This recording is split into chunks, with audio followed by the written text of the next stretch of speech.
talk to the preacher. Tell her how you feel.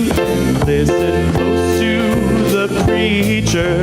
Tell you love's for real. She'll lead you out of the darkness into the light. You'll find how happiness lies in treating everyone right. The preacher preaches on Sundays all through the day, and those who go there to listen cheer her when she says she'll lead you out of the darkness into the light. You'll find how happiness lies in treating everyone right.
To the preacher, tell her how you feel, and listen close to the preacher. Tell you love's for real. She'll lead you out of the darkness into the light. You'll find how happiness lies in treating everyone right. The preacher preaches on Sundays all through the day. Those who go there to listen cheer her when she says she'll lead you out of the darkness into the light. You'll find how happiness lies in treating everyone right.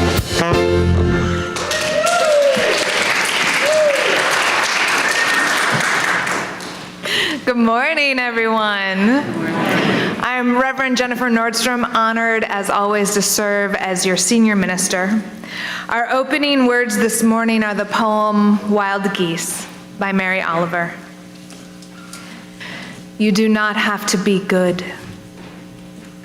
You do not have to walk on your knees for 100 miles through the desert repenting. You only have to let the soft animal of your body love what it loves.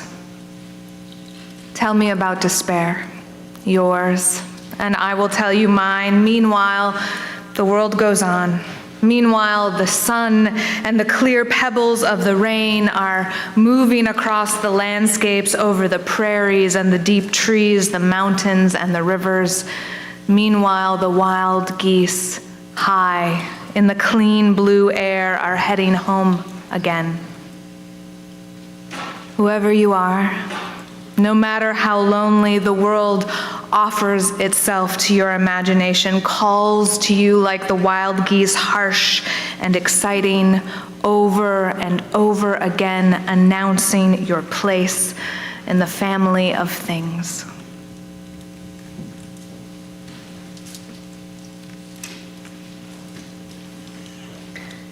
Will you please rise in body or spirit for our opening hymn, number 188, Come, Come, Whoever You Are. We'll sing it 3 times through.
I'm Reverend Kimberly Tomczyk Carlson, honored as always to be your Minister of Religious Education.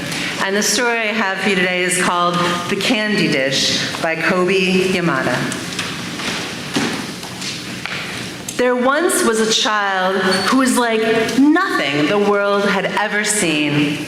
So in this way, she was like every other child. And one particular memorable morning, she received an odd little object. It was simple, oval dish with a welcoming little handle that just dared her to open it. The girl lifted the lid and discovered it was a candy dish. She picked up the piece of candy and she looked at it and she sniffed it and touched it just with the tip of her tongue and then popped it in her mouth. It was the most marvelous thing she had ever tasted. It was like a summer day, playfully running through the sprinkler, laughing and laughing and laughing while drops of water tinkled on her face. She devoured it quickly and immediately wanted more. But when the girl went to lift the lid again, well, it just wouldn't budge. She tried harder and harder still. She pulled on the handle with all her might, but it just wouldn't move. She shook it, she twisted it, she tried prying it open. Still, nothing worked. She really wanted more, and all she could think about was wanting more. And she couldn't see how lucky she was to just have received the dish in the first place. Instead, she felt pretty sorry for herself. In the morning, she woke up still thinking about how to get more candy. She knew she had tried everything she could think of, and yet maybe there was a way, maybe there was something else she could do. When she went to pick up the dish, much to her surprise, the lid lifted off easily.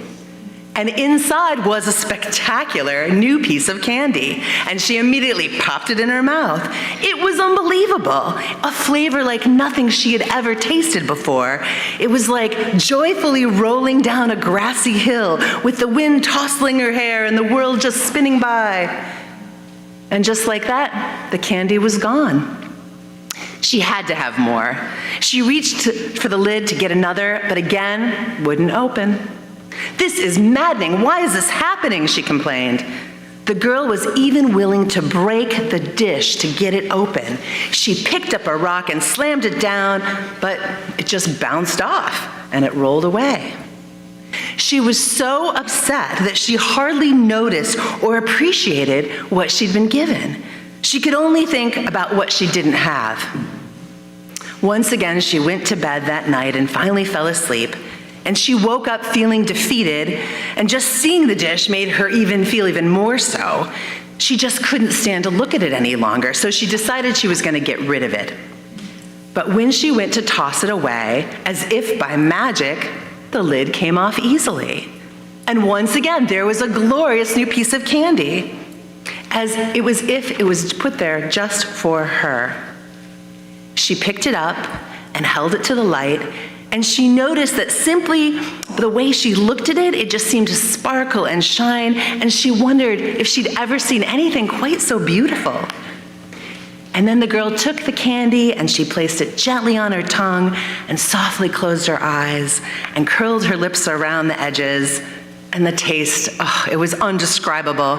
It was familiar, yet brand new. It felt like a warm, loving hug, while at the same time, she was filled with joy and excitement, much like setting off on a new adventure. This time, she wanted to make sure she made it last. She rolled it around in her mouth, delighting in the wonderful flavors and textures. She wanted to remember every bit of it. The girl wore a smile on her face, but also in her heart, grateful for this amazing gift. As she grew older, the girl came to discover that each and every morning, a new piece of candy somehow wondrously appeared in the dish. And each one was completely different and delectable and unique. She realized she didn't need more. If there were more, would she appreciate each one nearly as much? Would it be as special or taste as sweet? The girl thought to herself, every day is much like this. Each day is a gift with a bit of magic. It is ours to enjoy, to taste, to experience. And because she did not know how many candies were miraculously in that little dish, she savored each one as if it were her last. The end.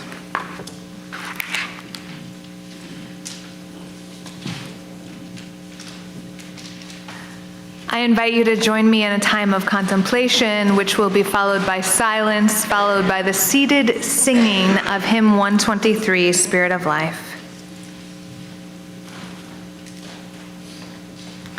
Do whatever you need to do for a moment to gather into your body. Some people use their breath. Some people use their spine. Some people use their feet.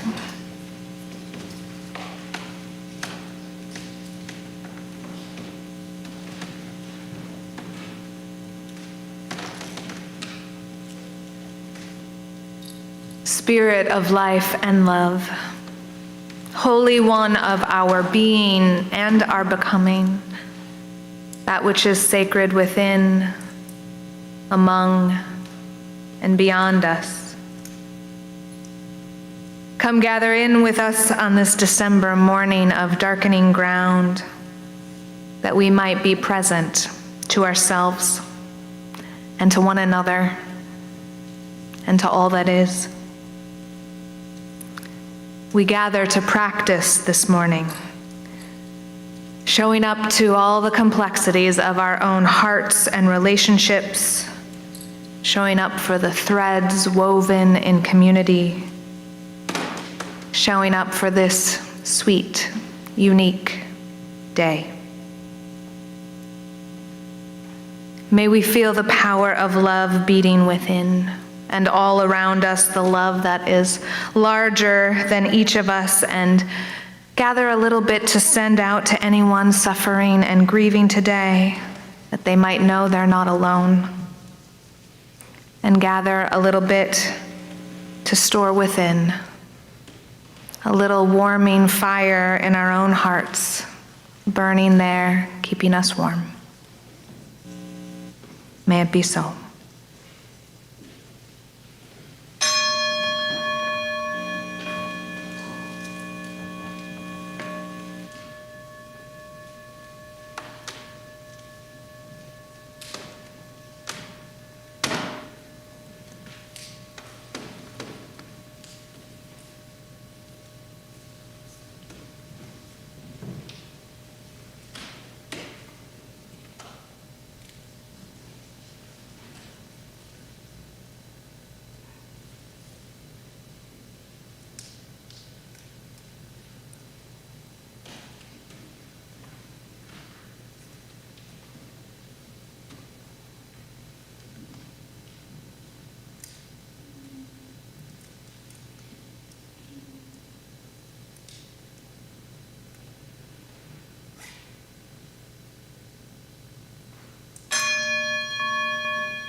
Good morning, everyone. Good morning. Welcome to the First Unitarian Society of Milwaukee.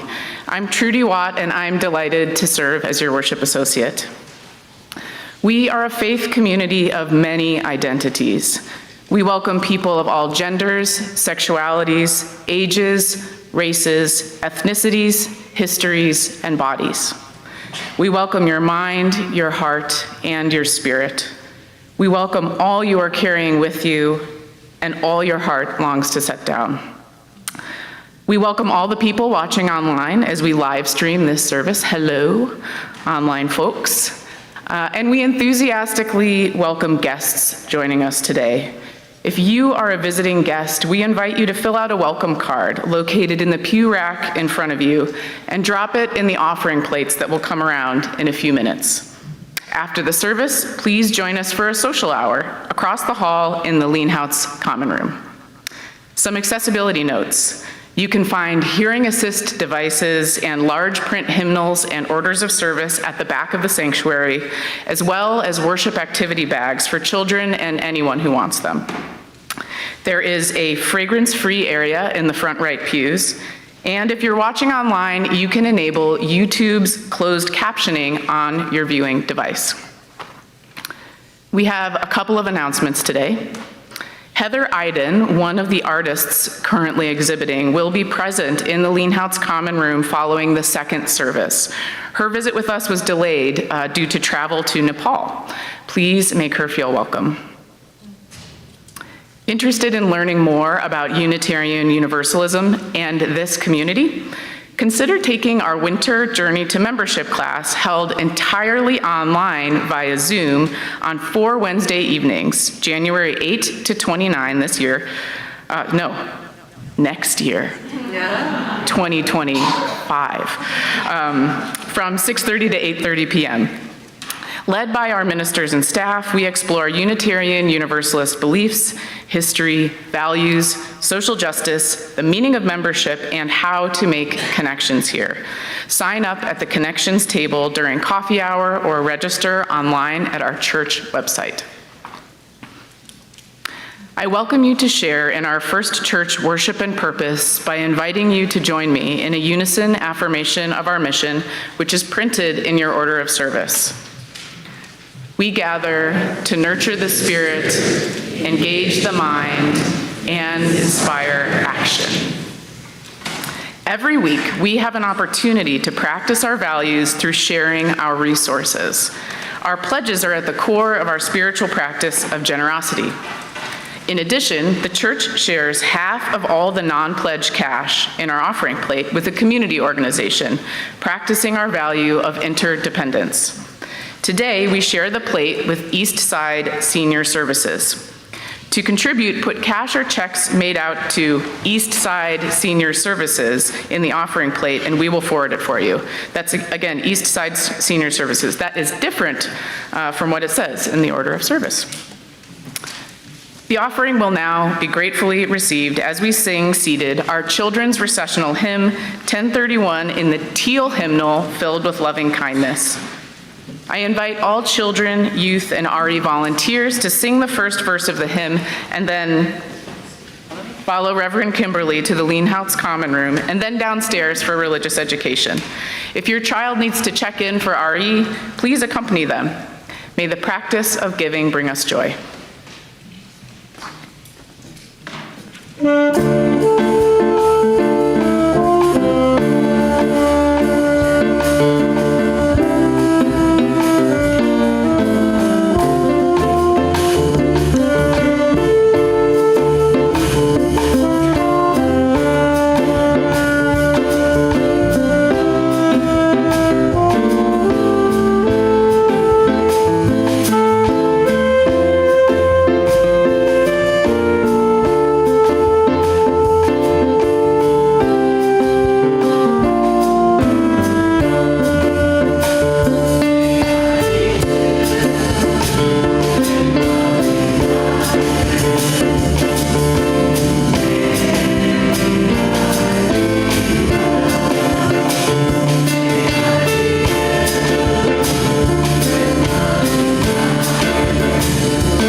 I didn't realize there was going to be a saxophone today, which makes this even better.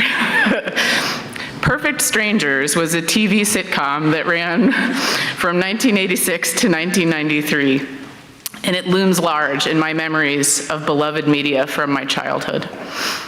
I especially loved the character of Balki Bartakamus, the goofy cousin from the made-up island of Mypos, whose unanticipated arrival on his cousin Larry's apartment doorstep is the backbone of the plot. Larry, having just moved from Wisconsin to a sweet new apartment in a city 90 miles south of here, is flustered by his cousin's cohabitation expectations. But they're family, so Larry welcomes Balki into their now shared home, and hilarity ensues. One of the show's most memorable bits is called The Dance of Joy. In this bit, Balki throws open his arms to Larry, proclaiming, "Now we are so happy we do the dance of joy." This is followed by a short routine where Balki and Larry perform said dance involving a song, side kicks, and a grand finale where Larry leaps into the open arms of his cousin.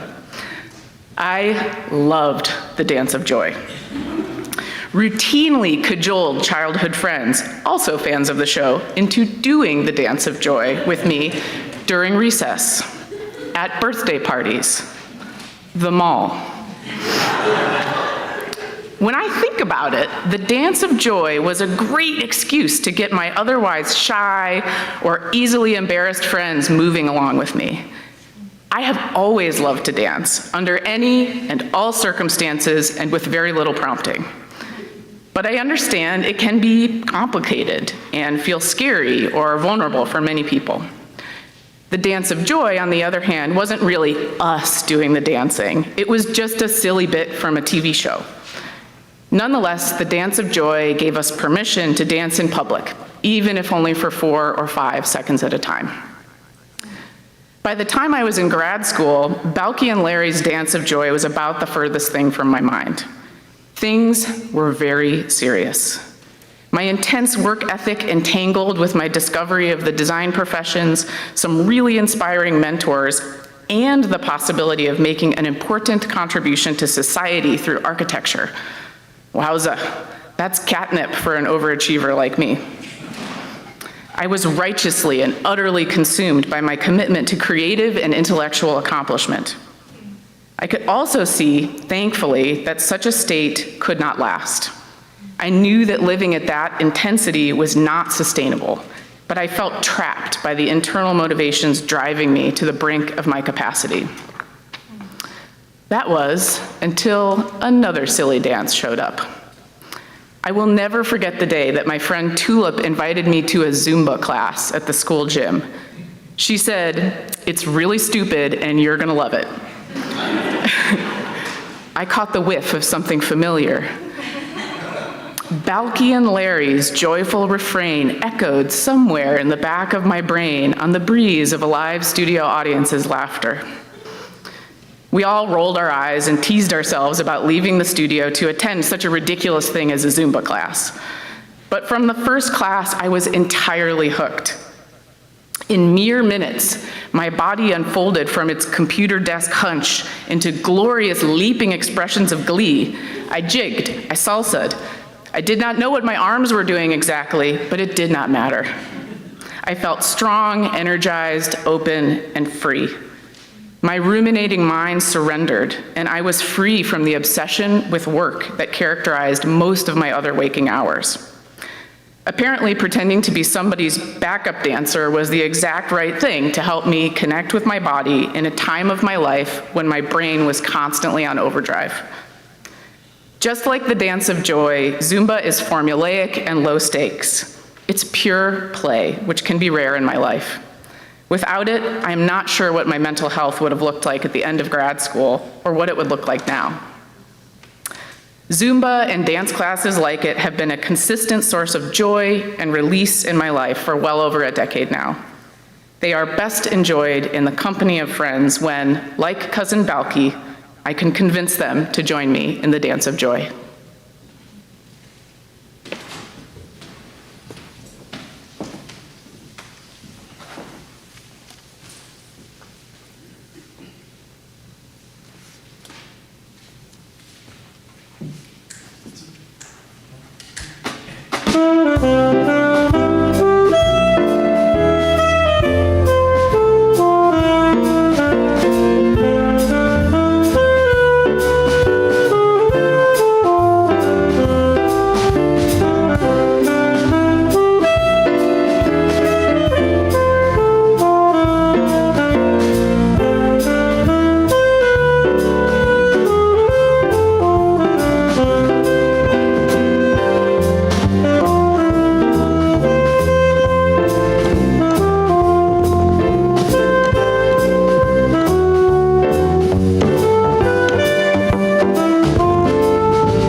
When I was in seminary, I traveled with my class to Konya, Turkey, for Mevlana Jalaluddin Rumi's Sheb-i Arus.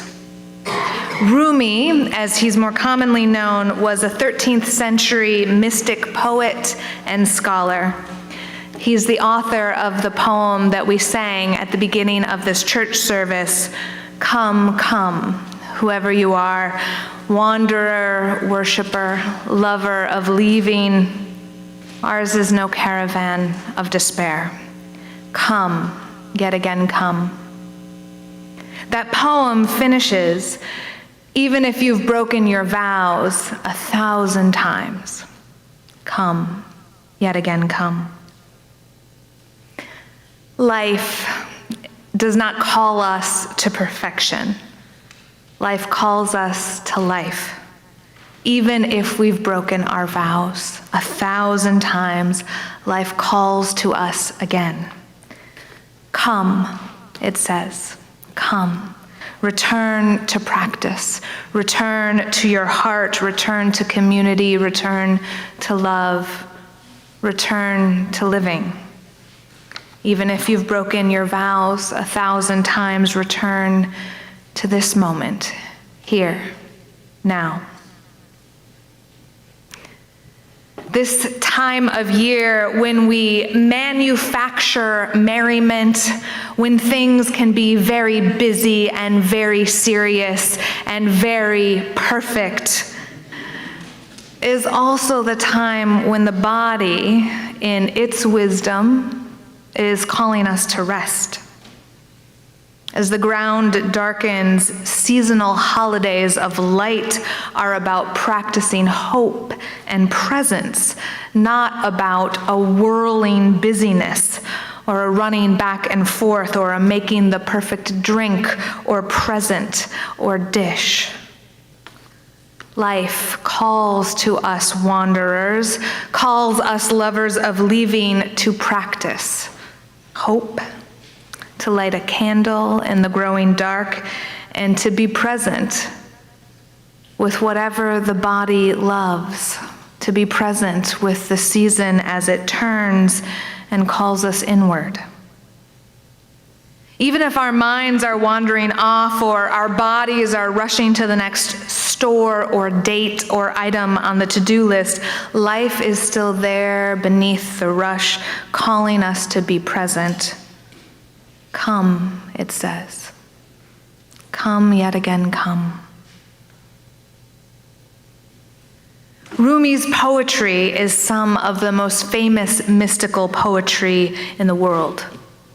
Rumi was a key figure in Sufism, the Islamic mystical practice where seekers search for the truth of divine love through direct experience. Rumi wrote over 30,000 verses of poetry that have traveled the world over in the last 8 centuries. Today, every year in December, Sufis make pilgrimage to Konya to practice together and honor Rumi's life on the anniversary of his Sheb-i Arus, which means union with the beloved, the date of his death, on December 17th. When my class went on this pilgrimage 15 years ago, my little heart in formation broke open like a cardamom seed. Suddenly, I was wildly open and vulnerable and crying on a street corner in Konya when a woman that I had not seen in more than a decade ran up to me on the streets of Turkey. We had known each other from New York City when I was in my early 20s, and she ran up to me now in my early 30s in a small town halfway around the world. She started talking to me excitedly, telling me she was living in Australia now and she had traveled to Konya with her roommate, and she would introduce me to her, but that roommate was practicing silence right now for the weekend. Oh, there her other friends are. She'd probably see me later at the Green Temple. Bye. It was one of the more bizarre experiences of my life. But in that intense 2-minute word vomit from a friend that I hadn't seen in nearly a decade while standing on the streets in Turkey, I received a gift: the suggestion of the practice of silence. As my tender heart was there trembling and blasted open, I realized that I could sit in silence and wait, that I didn't have to fix it or solve it or do something. I could be quiet and let love and time do their work.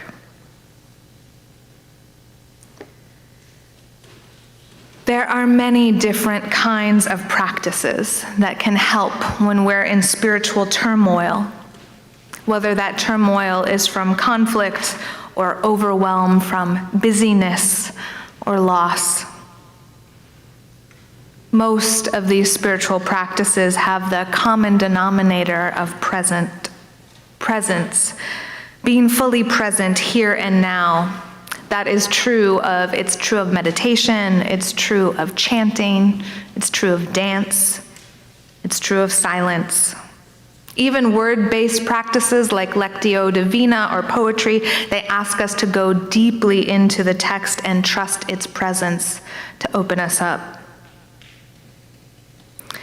The Sufis have 2 body-based practices of radical presence: zikr and sema. Zikr is a powerful ritual movement-based chanting practice that bring mind and body together into a collectively reached communal state of shared ecstasy.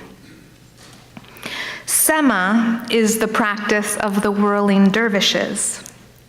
It is a dance of union with the beloved, where the practitioner turns slowly in a circle with one hand raised and the other lowered and eyes to the horizon. As the semazin turns, one's eyes take in the whole and the holy of the world, traveling the horizon, not focusing on one spot like in Western dance turns, but deliberately moving along the full horizon of space as a method of both bewilderment, but also taking in the whole. One of the stories that I heard during our trip to Konya was that this practice began when Rumi was in deep grief for the loss of his beloved, his teacher in mysticism, his closest friend, the dervish Shams al-Din of Tabriz. Shams al-Tabrizi had died, had disappeared from Rumi's life suddenly and under mysterious circumstances, and Rumi was bereft. One day when it was snowing, Rumi felt Shams in the snow, felt love, felt God in the snow. And with his eyes on the horizon, Rumi began to turn, slowly feeling love all around and within, raising one arm up to the beloved and turning in the delicate beauty.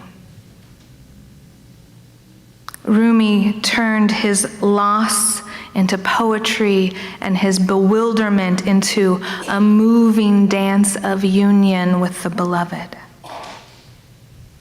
Rumi's son, the Sultan Valed, wrote, "Separation made the sheikh lose his wits. He became drunk, not with wine, but with light.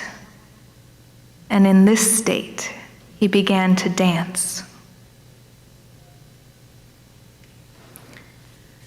Contemporary Black theologian and poet Cole Arthur Riley writes, "It can feel foolish to pause, to marvel at the stars when the world is burning, or to find the world beautiful when you've known it to betray you. But wonder is a liberation practice, a reminder that we contain more than tragedy. Beauty is our origin and our anchor." When I stopped talking that year in Konya, when I paused in my brokenheartedness and turned in to the practice of silence, shutting down to words opened me up to beauty. In the quiet pause of the present moment, I felt wonder.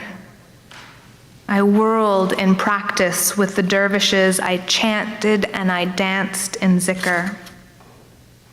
I felt my body, and within I felt my heart still beating despite the pain, still living, still filled with beauty and love.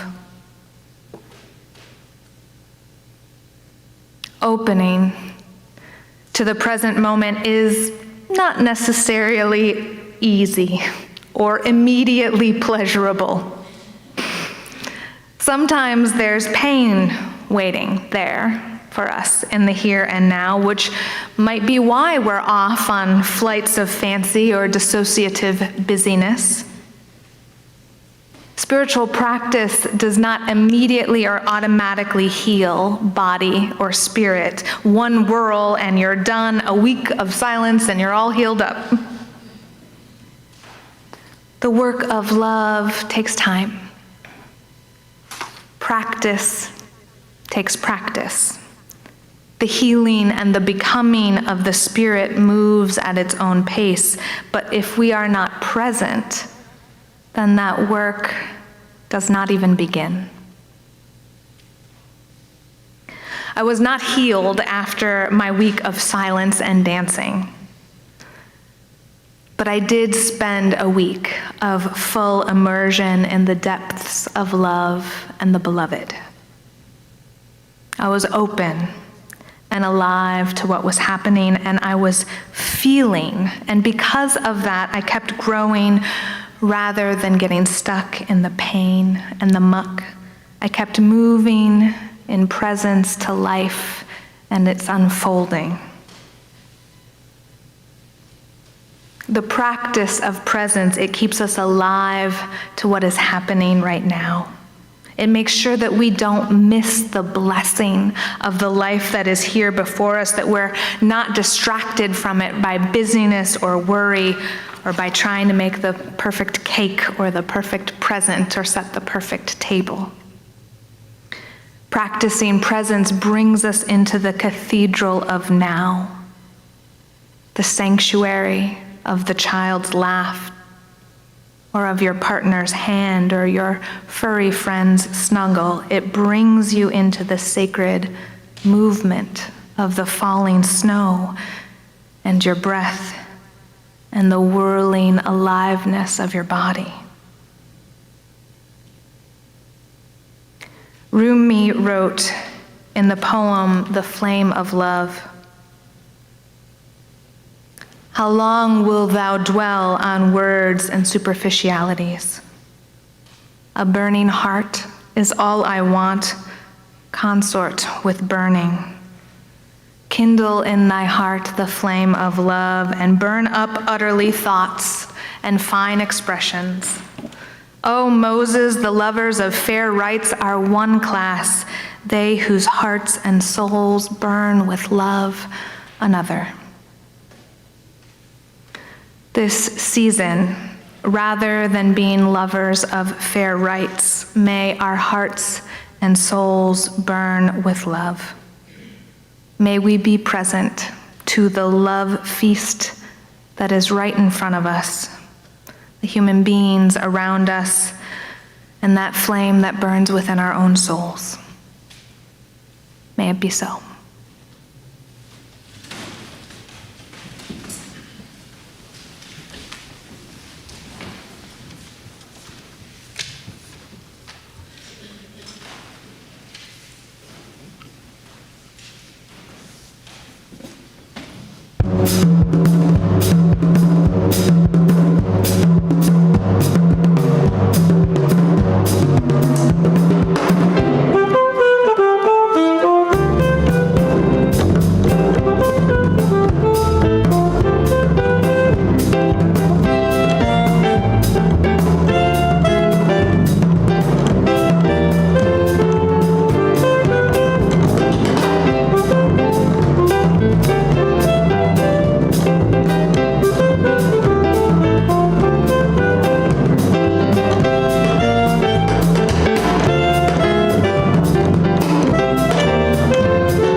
ones, Tristan is going to lead us in our recessional hymn, the hymn of hope. Do you want them up or down, Tristan?